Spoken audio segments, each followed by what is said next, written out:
Assalamualaikum warahmatullahi wabarakatuh. Siswa-siswi kelas 8 SMP maupun MTS, kita akan melanjutkan pembahasan latihan soal sistem pencernaan pada manusia, buku PR Intan Pariwara. Kali ini kita akan melanjutkan pembahasan yaitu latihan soal penilaian harian. Langsung saja kita mulai dari pembahasan soal nomor 1. Perhatikan pernyataan-pernyataan berikut. 1. Menjaga keseimbangan suhu tubuh. 2. Melembabkan jaringan tubuh. 3. Membantu mencegah sembelit. 4. Sebagai penyusun membran sel. 5. Menjaga keseimbangan asam basa. Fungsi air bagi tubuh ditunjukkan oleh pernyataan 1, 2, dan 3. Jawaban A. Pembahasan. Air merupakan komponen paling banyak dalam tubuh. Air memiliki beberapa fungsi sebagai berikut. 1.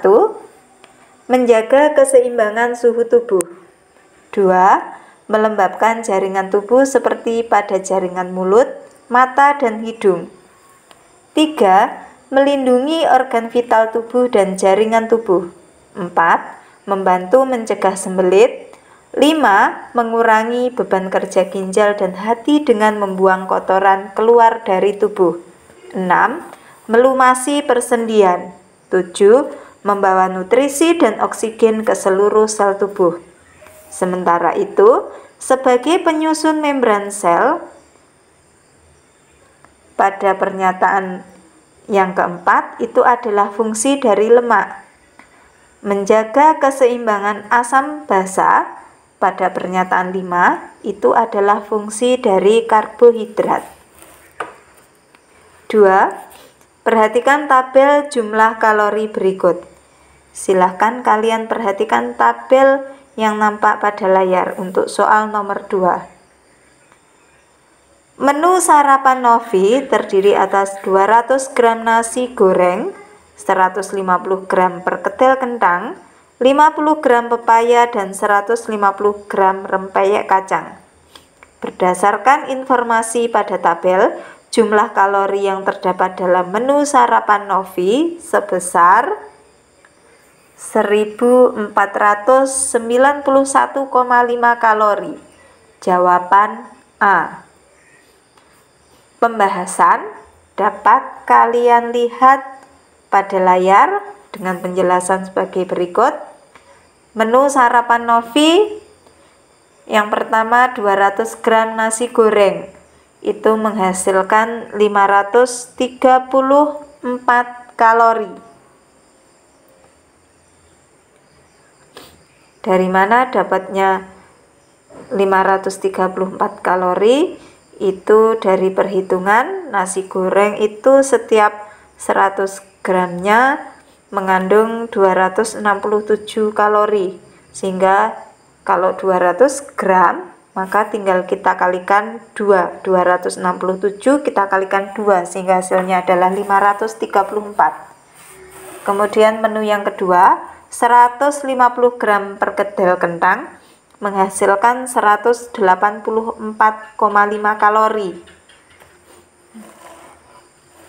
Dari mana mendapatkan 184,5 kalori? Ya, kita kembali lihat pada tabel. Di tabel, perkedel kentang setiap 100 gram menghasilkan 123 kalori. Maka, jika yang dikonsumsi Novi adalah 150 gram perkedel kentang, maka kita tinggal mengalihkan 123 ini kita kalikan 1,5 dan hasilnya adalah 184,5 kalori. Kemudian 50 gram pepaya ini menghasilkan 23 kalori. Kita lihat di tabel, setiap 100 gram pepaya menghasilkan 46 kalori. Sehingga jika hanya 50 gram pepaya, maka kita tinggal menghitung 0,5 kali 46, sehingga jawabannya adalah 23 kalori. Menu yang terakhir 150 gram rempeyek kacang menghasilkan 750 kalori. Asalnya kita lihat dari tabel lagi, 100 gram rempeyek itu menghasilkan 500 kalori, sehingga jika 150 gram rempeyek maka kita tinggal mengalikan 1,5 kali 500 sehingga jawabannya adalah 750 kalori. Nah, setelah itu kita jumlahkan 200 gram nasi goreng tadi menghasilkan 534 kalori, 534 ini ditambah 184,5, kemudian ditambah 23 ditambah 750 sehingga hasilnya adalah 1491,5 kalori.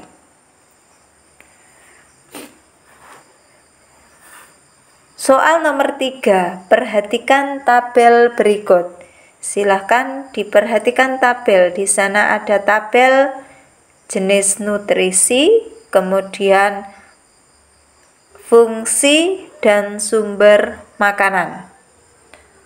Pertanyaannya, jenis zat gizi yang sesuai dengan fungsi dan sumber makanannya terdapat pada huruf B dan D. Jawaban C. Pembahasan. Kita mulai dari opsi A. Di situ ada vitamin E. Fungsi dari vitamin E itu yang benar adalah berperan penting dalam sistem reproduksi dan mencegah kanker paru-paru. Sumber makanan, biji-bijian, telur, mentega, dan kecambah. Pilihan B, fluor. Fungsi yang benar adalah menguatkan tulang dan gigi. Sumber makanan, susu, ikan, dan kuning telur. Pilihan C, jenis nutrisi seng. Fungsi yang benar membantu proses metabolisme serta membantu pertumbuhan dan reproduksi. Sumber makanan, ikan laut, kerang, hati, daging, susu, telur, dan tiram. Pilihan D, vitamin K. Fungsinya berperan dalam pembekuan darah dan mencegah keguguran. Sumber makanan, bayam, wortel, dan tomat. Adapun zat gizi yang berfungsi sebagai biokatalisator adalah magnesium.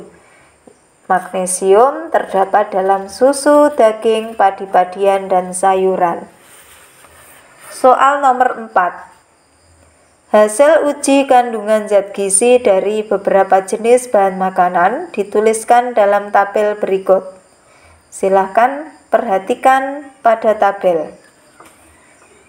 Berdasarkan hasil pengujian tersebut, bahan makanan yang mengandung protein adalah bahan makanan P.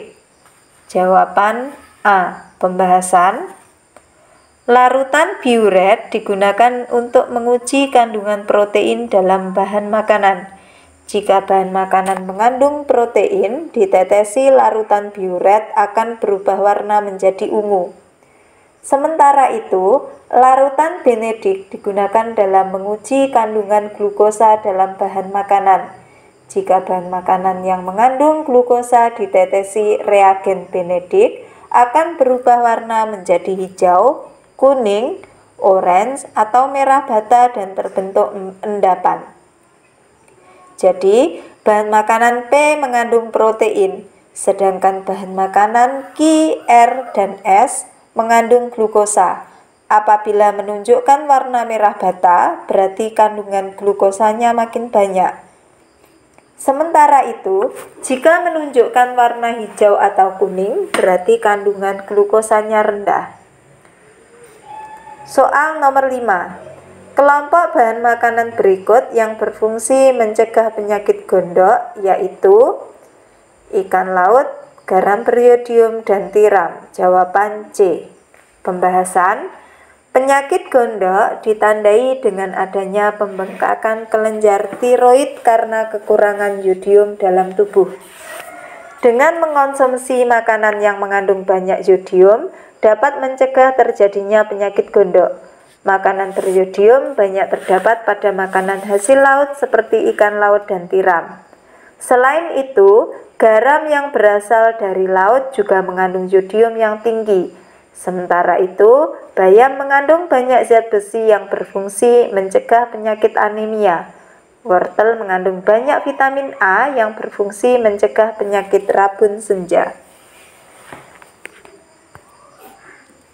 6.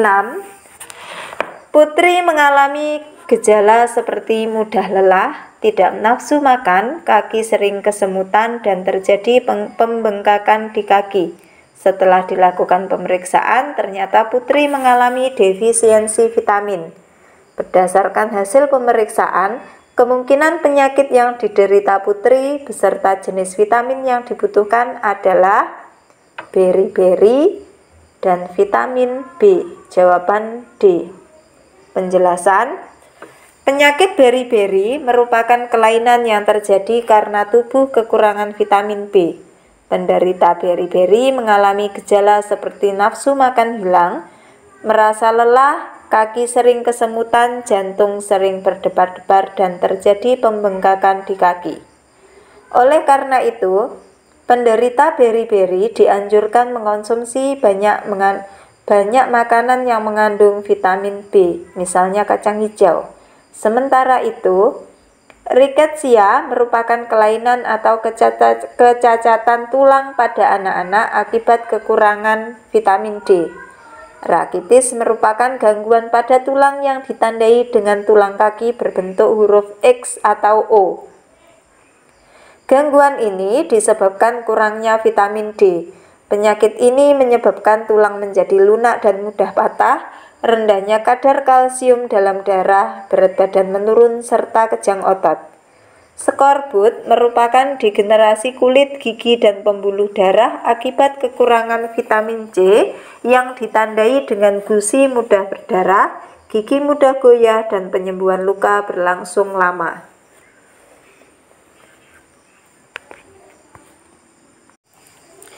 Soal nomor 7. Sekelompok peserta didik menguji kandungan vitamin C dalam berbagai jenis sari buah.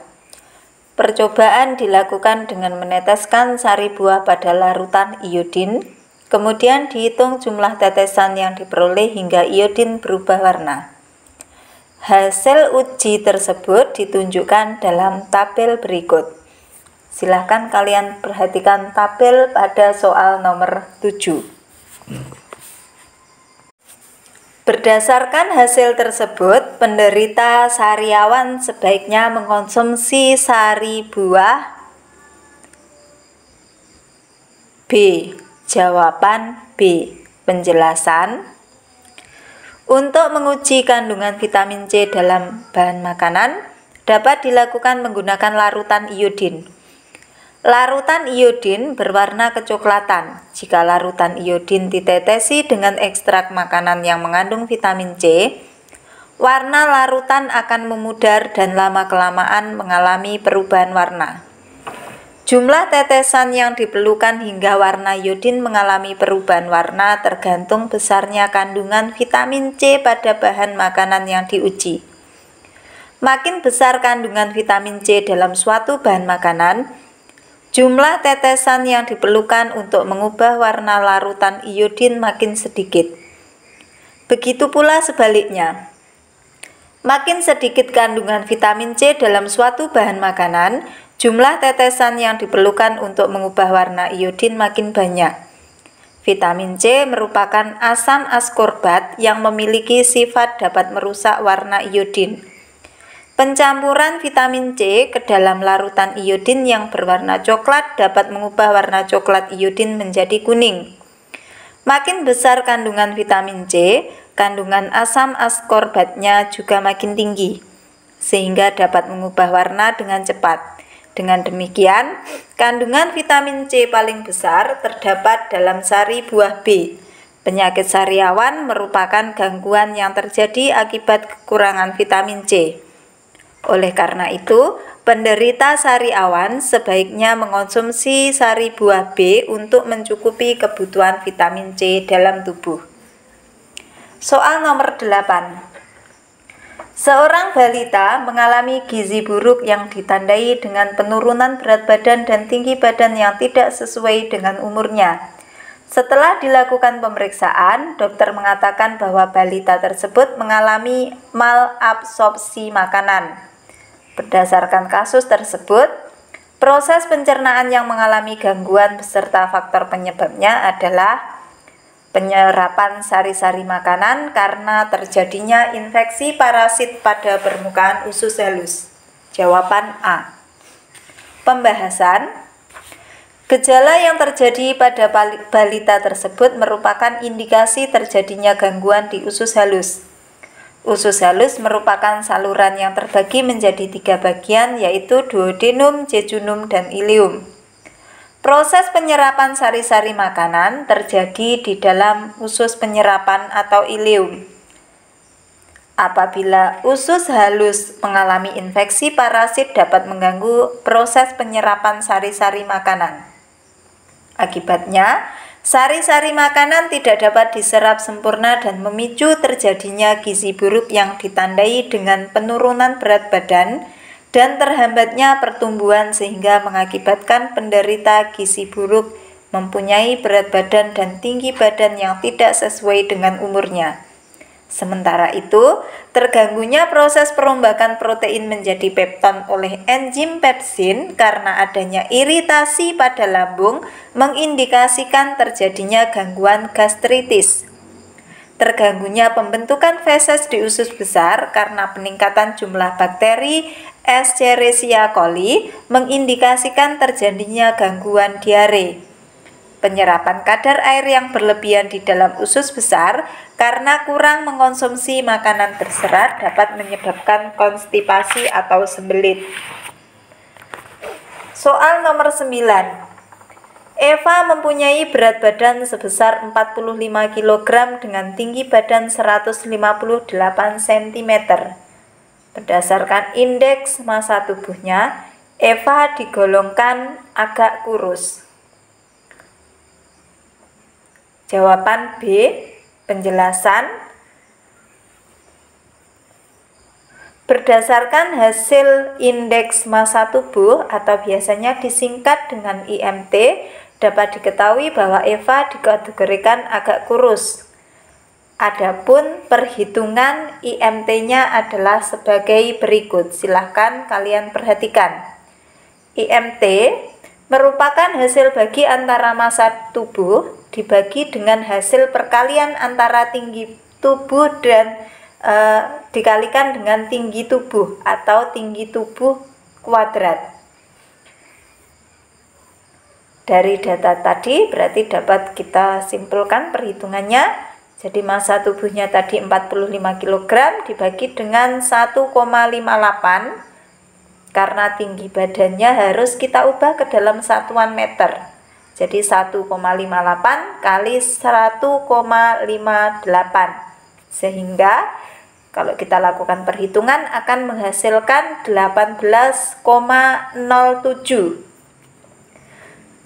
Nah, jadi IMT atau indeks massa tubuh Eva sebesar 18,07. Kemudian untuk memasukkan kategori normal agak kurus, cukup kurus atau obesitas kelas 1, maka kita harus melihat ke tabel rentang IMT dan kriterianya.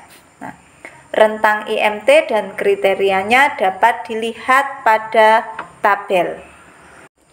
Hasil perhitungan IMT atau indeks massa tubuh Eva tadi sebesar 18,07.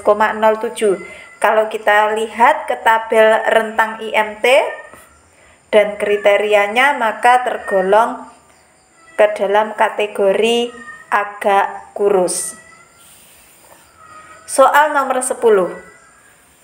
Suatu bahan makanan diuji dengan larutan milon dan menghasilkan warna merah bata. Berdasarkan hasil ujinya, Fungsi bahan makanan tersebut bagi tubuh adalah mengganti sel-sel tubuh yang rusak. Jawaban B. Penjelasan. Larutan milon digunakan untuk menguji makanan yang mengandung protein. Makanan yang mengandung protein akan berwarna merah, bata, dan menggumpal jika diuji menggunakan larutan milon. Zat gizi protein diperlukan oleh tubuh untuk mengganti sel-sel tubuh yang rusak, mengatur keseimbangan cairan dalam jaringan, serta sebagai bahan baku pembuatan enzim, hormon, antibodi, dan hemoglobin. Sementara itu, zat gizi yang berfungsi menyusun membran sel dan melindungi tubuh dari suhu lingkungan yang rendah adalah lemak. Sedangkan zat gizi yang menjaga keseimbangan asam dan basa adalah karbohidrat. Soal nomor 11. Enzim pencernaan yang dihasilkan oleh organ yang ditunjuk oleh huruf Q pada gambar di samping adalah pepsin dan renin. Silahkan kalian perhatikan gambarnya. Jadi jawabannya yang A dengan penjelasan. Organ pencernaan yang ditunjuk oleh huruf Q adalah lambung. Lambung menghasilkan getah lambung yang terdiri atas beberapa jenis zat, yaitu yang pertama ada asam lambung atau HCl yang berfungsi mematikan bakteri yang terdapat dalam makanan, mengubah sifat protein, merangsang keluarnya sekretin, merangsang keluarnya hormon kolecisstokinin yang merangsang empedu agar mengeluarkan getahnya dan mengaktifkan pepsinogen menjadi pepsin. Yang kedua, ada enzim pepsin. Fungsinya merombak protein menjadi pepton. Yang ketiga, enzim renin yang berfungsi mengendapkan kasein atau protein susu. Sementara itu, enzim metialin dihasilkan oleh kelenjar ludah.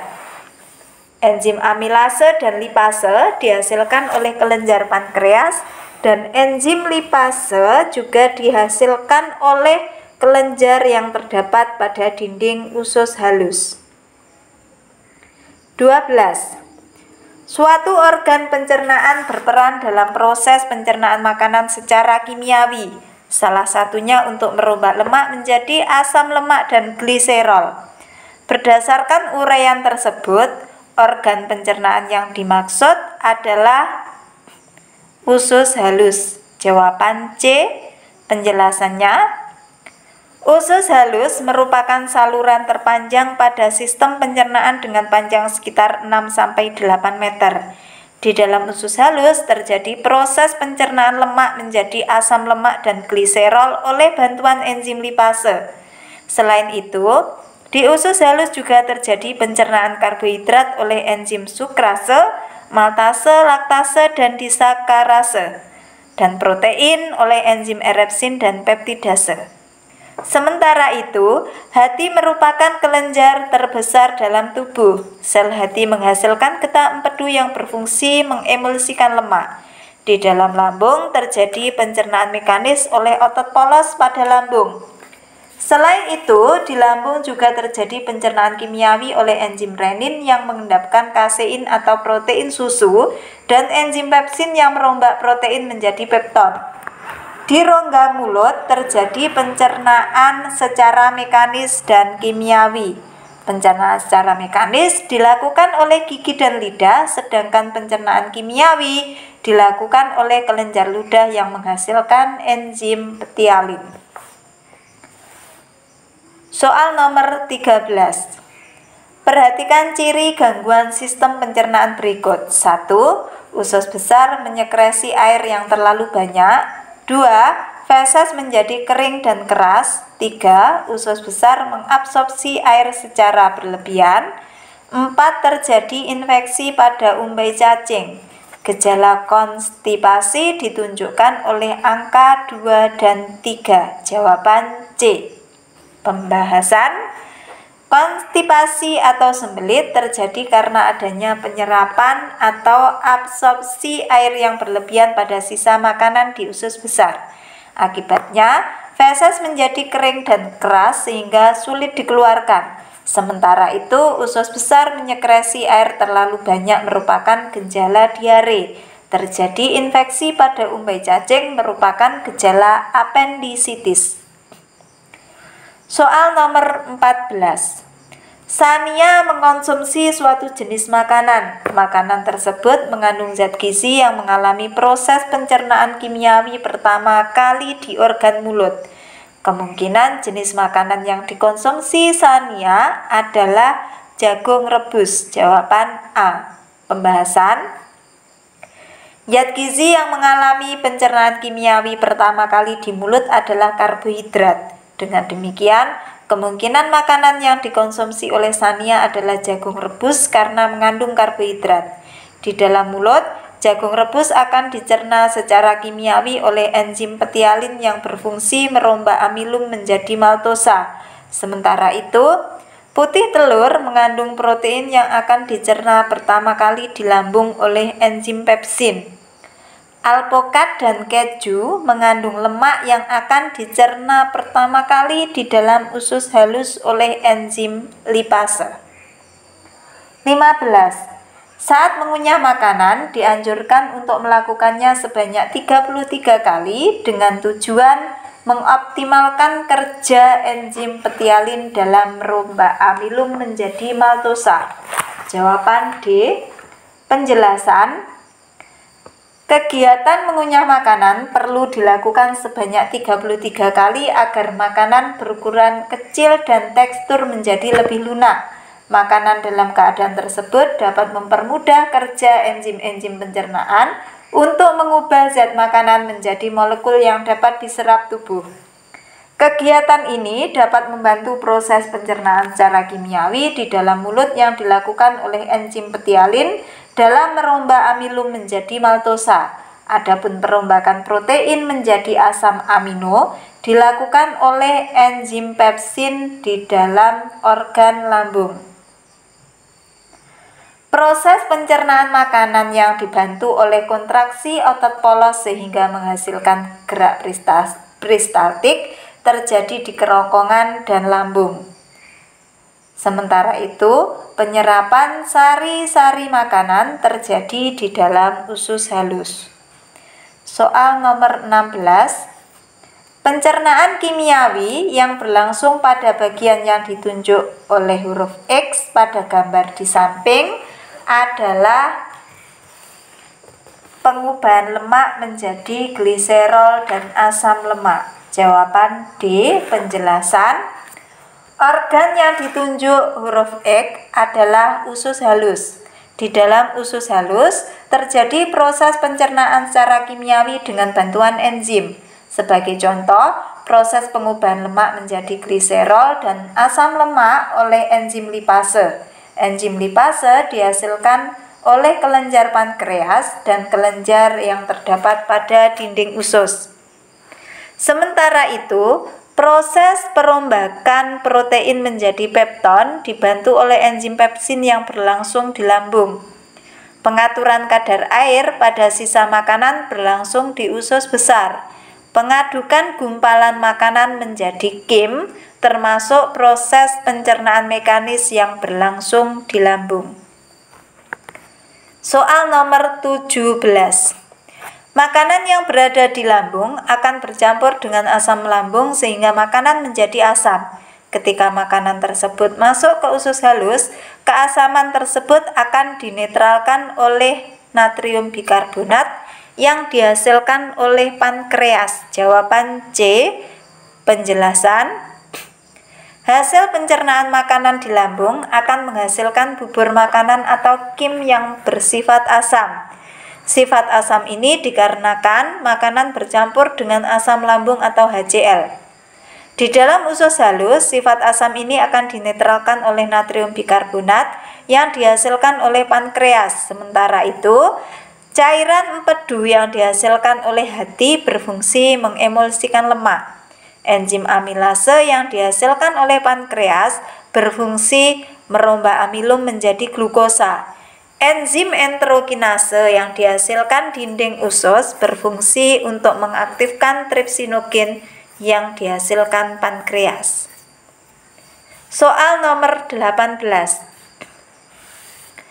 Kandungan zat gizi yang terdapat dalam putih telur akan mengalami pencernaan secara kimiawi dalam sistem pencernaan. Nama organ dan enzim yang berperan dalam proses pencernaan tersebut adalah nama organnya lambung, enzimnya pepsin, dan nama organ usus 12 jari, nama enzimnya tripsin. Jawaban A. Penjelasan: putih telur mengandung protein yang tinggi. Pencernaan protein secara kimiawi terjadi di organ lambung dan usus halus, terutama di usus 12 jari dan usus kosong. Di lambung dihasilkan enzim pepsin yang berfungsi mengubah protein menjadi pepton. Di usus 12 jari terdapat enzim tripsin yang berfungsi mengubah protein menjadi asam amino. Enzim tripsin dihasilkan oleh pankreas.